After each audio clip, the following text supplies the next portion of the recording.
At ito na, tapos na ang ating tuna pasta. First, luto lang tayo ng kahit anong pasta as per package instruction. Kuha tayo ng mga 1 cup ng tubig. Mix natin mamaya. So yun, mag-isa lang tayo ng bawang sibuyas.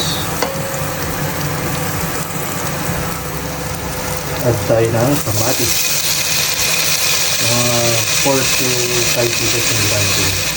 Tapos sunod doon natin yung tuna. Chencho. Tuna. Kahit anong tuna pwedeng gamitin nyo. Pwedeng maanghang, pwedeng fixing oil lang. Tapos kung hindi naman kayo nagtitipid, the more, the merrier.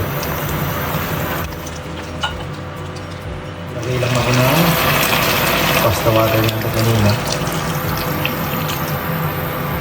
Tapos lagay na rin ako ng condiments. Lagay tayo na salt, pepper,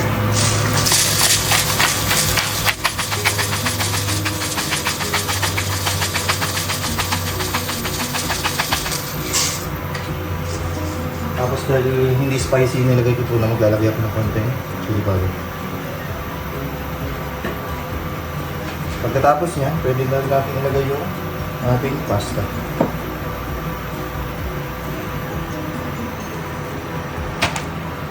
Haluin lang natin, then tapos na. At ito na, tapos na ang ating tuna pasta. Tandaan, mas maraming lahok, tuna, kamatis, mas masarap. At ito ay isang pasta na budget friendly at pwedeng gawin lalo na kahit konti lang ang ingredient mo na nasa bahay.